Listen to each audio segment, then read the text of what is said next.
Sí. Bueno, ¿qué tal? Buenas noches. Qué bueno que estemos nuevamente aquí. La verdad que hoy, antes de que podamos estar eligiendo más o menos, seguramente el Señor ha ido preparando nuestro corazón para decirnos, bueno, este es el lugar donde este año sería el lugar de servicio, el lugar de trabajo, el lugar de compromiso. Quería hablarte de un tema. Venimos hablando este tiempo de alentarnos a servir, alentarnos a acompañar a las personas a llegar en la necesidad. Hablábamos la otra vez que el Señor Jesús fue y se presentó en el lugar de la necesidad y en el estanque, buscando realmente satisfacer aquello que el mundo no le podía dar a las personas. Y ese tiene que ser nuestro foco, cambiando nuestra mentalidad de enfocarnos en este año. Pero hay algo muy importante que quiero compartir con vos, porque el otro día hablábamos de cómo trabajar con las personas, pero hoy quiero hablarte de que vamos a tener conflictos, ¿sí? Y quiero que abras tu Biblia en 2 de Corintios capítulo 7. 2 de Corintios capítulo 7. Uno piensa cuando comienza el año que todo va a ser lindo, color de rosa, las cosas van a salir porque el Señor está con nosotros. Y tenemos que entender que Dios tiene sus tácticas distintas a las nuestras, tiene sus propósitos distintos a los nuestros, tiene sus caminos, como decía Isaías, son más altos, así como el cielo y la tierra. O sea que nosotros debemos amoldarnos a lo que Él quiere, a lo que Él espera. Pero los conflictos van a venir. Y uno piensa que cuando vamos a empezar el ministerio en un nuevo año como este, que volvemos a retomar las actividades y volvemos a trabajar, el enemigo va a estar tranquilo, sentado sin hacer nada, como diciendo, bueno, voy a ver cómo Villa Langostura comienza a pararse a trabajar, voy a ver cómo los corazones de las personas son transformadas. Tenemos que hacernos la idea de que así como muchas veces vemos a un animal carnívoro que está con su presa en la boca y no está dispuesto a soltar esa presa, ¿sí? Por más que vengan otros animales de la misma especie, de la misma calaña, y peleen por ese animal, el enemigo está dispuesto a hacer lo mismo, no va a soltar las presas que tiene en este momento, que es la humanidad bajo sus pies. Entonces tenemos que entender que el trabajo que vamos a realizar no va a ser un trabajo fácil, pero tampoco es un trabajo imposible. Dice en 2 de Corintios capítulo 7, versículo 5, dice, porque de cierto, cuando vinimos a Macedonia, ningún reposo tuvo nuestro cuerpo, sino que en todo fuimos atribulados, de fuera conflictos, de dentro temores. Versículo 6, pero Dios que consuela a los humildes, nos consoló con la venida de Tito. Vuelvo a leer el versículo 5, y si tenés lapicero subrayá ese final, porque dice, de fuera conflictos y de dentro temores. Ahí la palabra conflicto, cuando está puesta en ese lugar, significan batallas. ¿Sí? Batallas. O sea que Pablo estaba diciéndole a la iglesia de Corinto, una iglesia que había cuestionado su autoridad, una iglesia que había desafiado su forma de ser y habían tenido un conflicto y lo había tratado de solucionar. Pablo decía, realmente en cada lugar donde vamos va a haber conflicto. Cada vez que abrimos la palabra de Dios vamos a entrar en un conflicto con aquellas personas que no creen en el Evangelio, pero sabiendo que la lucha no es con ellos, sino con lo que sostiene la vida de esas personas, que es el mismo Satanás. Dice acá en este versículo, dice, de fuera conflicto y de dentro temores. 1 Timoteo capítulo 6, ¿sí? Vamos a ser breve en esta noche para poder después poder charlar con lo otro. 1 Timoteo capítulo 6. Hay algo que Pablo le escribe a Timoteo también, ¿no? 1 Timoteo, capítulo 6, si puse bien, versículo 12. 1 Timoteo, capítulo 6 y versículo 12. Dice, pelea la buena batalla de la fe, echando mano de la vida eterna, a la cual asimismo fuiste llamados, habiendo hecho la buena profesión delante de muchos testigos. Vuelvo a leer el versículo 12, y si tenés la lapicera subraya, dice, pelea la buena batalla de la fe. Qué interesante saber esto. Ya sea que estemos con los niños, ya sea que estemos con matrimonios, ya sea que estemos con adolescentes, ya sea que estemos con jóvenes, ya sea que estemos trabajando en la vida de una persona, que una persona nueva se acerque a nosotros, ya sea que abramos nuestra boca con nuestros compañeros, lo que sea, va a haber conflictos. Va a haber conflictos, va a haber luchas, va a haber batallas, va a haber batallas que pelear. Recordemos que a lo largo de todo el Antiguo Testamento encontramos a un pueblo de Israel luchando, pero no luchando con las armas que ellos querían. Israel no era una nación que se dedicaba a la guerra, Israel no era una nación que se dedicaba a las batallas, cuando Dios los sacó era un pueblo servil, era un pueblo que trabajaba con animales, y de ese lugar Dios los tuvo que introducir a su tierra. Le dice, van a tomar la tierra que yo les he dado a ustedes, pero no con las armas que ustedes quieren, no con las tácticas que ustedes tienen. Hoy nosotros veíamos en estos días, creo que nos han bombardeado el noticiero, Ucrania y Rusia. Si uno se pone a fijar en las armas que utilizan cada uno de ellos, va a encontrar que hay muchísimo armamento bélico. Desde tanques, desde misiles, desde bomba racimo, desde ametralladoras, desde sistemas de vigilancia que nosotros ni siquiera conocemos como argentinos, estamos tan atrasados de todas esas cosas, porque no es un país bélico el nuestro, ¿sí? Siempre se llamó neutral, pero en una batalla, y más en esta batalla que tenemos por la fe, no podemos permanecer neutrales. No puedo permanecer en el espacio de estar en el medio. Entonces, cuando puedo, me sumo a la batalla de la iglesia, me sumo al propósito de Dios. Cuando no puedo, me quedo de un costado y no me sumo a la batalla y dejo que otros peleen. Este es un momento en el cual uno se tiene que decidir. Por eso está esta reunión hoy, para decir que cada uno tiene un lugar y que cada uno puede escoger ese lugar. Como vimos la otra vez, con todo ese PowerPoint que leímos, las cosas que teníamos que tener en cuenta. Ahora, ¿cuáles serían nuestras armas para enfrentar los conflictos? ¿Cuáles serían las cosas que nosotros necesitamos? Dice la primera de ellas, que quiero que me acompañen, primera de Timoteo, que estamos ahí nomás, capítulo 2 y versículo 1. Primera de Timoteo, el capítulo 2 y versículo 1. Dice, exhorto ante todo a que se hagan rogativas, oraciones, peticiones y acciones de gracia por todos los hombres. Vuelvo a leer el versículo número 1. Exhorto ante todo. ¿Sabe que la palabra exhortar tiene que ver con esto del paracaleo? Uno que se pone al lado. Pero la palabra que está al lado, que nadie le presta atención, porque todos decimos, bueno, lo pasamos ahí por lado, pero la palabra antes, yo aquí lo pude anotar, es protón, que significa preeminencia, que significa lugar de orden. Lo que Pablo le estaba diciendo a Timoteo, antes de cualquier circunstancia que nosotros tengamos que enfrentar, tenemos que orar. Yo te pregunto, antes de que hoy diga, quiero trabajar en este lugar, quiero trabajar en aquel lugar, veo que el Señor me llama a este lugar, ¿estuviste orando? ¿Estuvimos clamando todo este tiempo para decir, Señor, ¿dónde me querés a mí?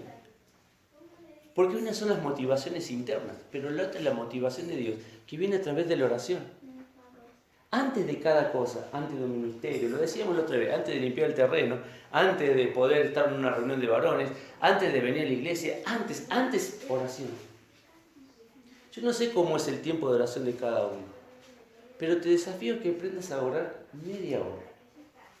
Si estás orando entre 10 o 15 minutos, los primeros 10 o 15 minutos es todo yo. Y lo que nosotros queremos.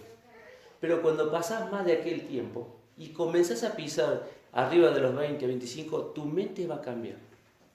Las cosas que vas a pedir, vas a darte cuenta que hay un momento en el cual Dios te empieza a poner cosas en la cabeza, en la mente, personas, ministerios, situaciones, conflictos, todo lo que nosotros a veces decimos y lo tenemos ahí como diciendo presente, Dios lo va a traer a nuestra mente. Ahora, ¿cuál es el propósito de la oración? ¿Doblar la mano del Señor?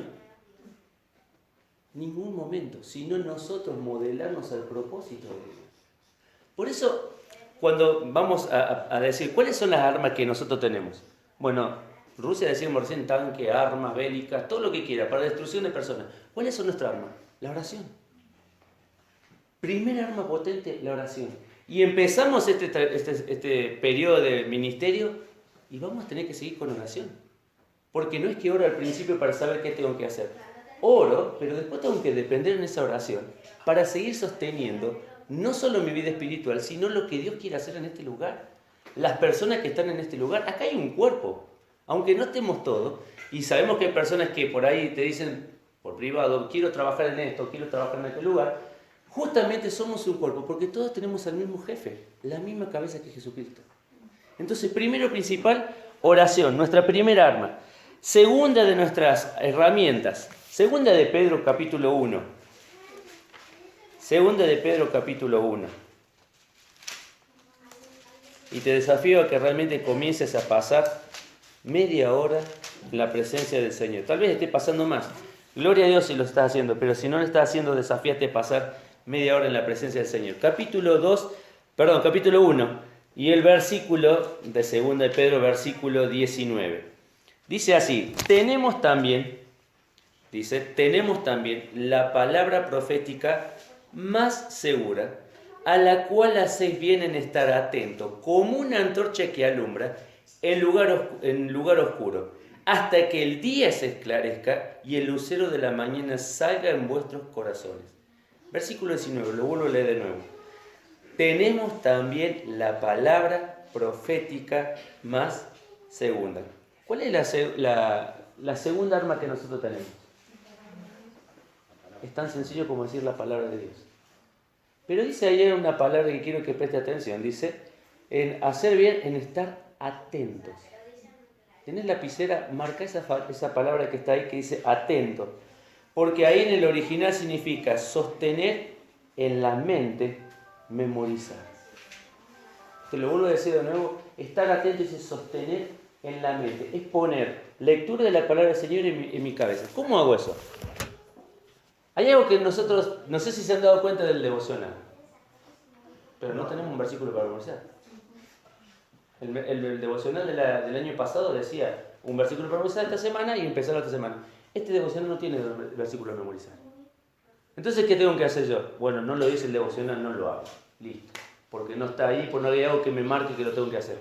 Tengo que buscar un versículo, algo que me haya llamado la atención de lo que he leído, para poder memorizarlo. Si no traemos palabra de Dios a nuestra vida, ¿de dónde vamos a sacar para poder enfrentar las situaciones?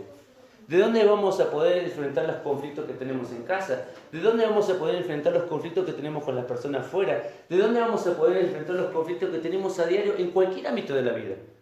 En cada lugar donde nosotros nos presentamos como cristianos, no va a ser fácil.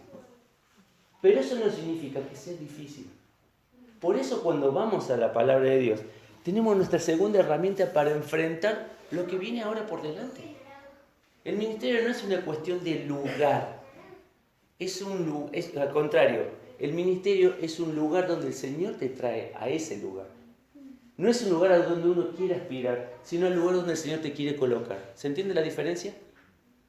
¿Vieron cuando el Señor Jesús dice, cuando vayas a una fiesta, no te sientes adelante? No sé que convidado te diga, no, correte para atrás y da lugar a aquel que tiene que venir a sentarse acá. ¿Se entiende la idea? Lo que está haciendo el Señor es decir, en base al corazón, en base al don, en base al propósito, este tiene que estar acá.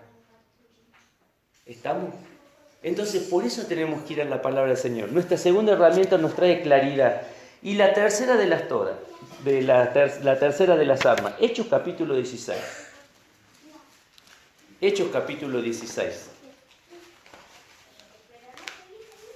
Esta es la arma tal vez más descuidada del siglo XXI por nosotros los cristianos, por los que decimos creer en Jesús. Capítulo 16 de Hechos, versículos 1 y 2. Dice, después llegó a Derbe y a Listra, y he aquí había allí cierto discípulo llamado Timoteo, hijo de una mujer judía creyente, pero de padre griego. Versículo 2. Y daban buen testimonio de él los hermanos que estaban en Listra y en Iconio. ¿Cuál será, la pregunta del millón, la tercera arma que tenemos para enfrentar la batalla, los conflictos? El testimonio. Hablamos el otro día que las personas están cansadas de políticos que dicen una cosa y no lo hacen, de personas que prometen cosas incluso en su casa y no lo hacen, de maridos que prometen ser una cosa en la casa y después no lo son, de mujeres que prometen ser una cosa en la casa y no lo son. La gente está cansada justamente de ver personas que justamente no se condicen lo que dicen con su boca, lo que hacen con sus hechos. Y Pablo llega a un lugar y se encuentra con un joven. Un joven en el cual dice, todos daban buen testimonio de él. Ahora, la palabra testimonio ahí, sí, en el original es martureo, pero significa testigo o alguien que testifica de. Yo te pregunto a vos, si tuviéramos en nuestro lugar de trabajo, ¿qué diría la gente de nosotros? Si tuviéramos en nuestra cuadra, como vecino, ¿qué dirían los vecinos de nosotros?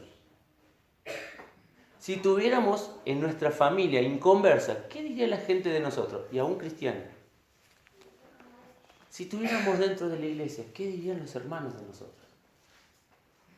¿Te das cuenta? Y no estoy hablando de caer en una murmuración, sino estoy tratando de que vos veas que hay una vida que se puede vivir en victoria. Hay una vida que se puede vivir conforme a lo que decimos con nuestras bocas. Hay una vida que el Señor nos llama a cada uno a vivirla. Qué casualidad que Pablo justo a esta persona, dice más abajo, fue que, dice versículo 3, quiso Pablo que éste fuese con él y tomándole el circuncidó por causa de los judíos. ¿Quién no querría tener una persona así? ¿Quién no querría tener una persona que realmente se condiga su vida con lo que dice?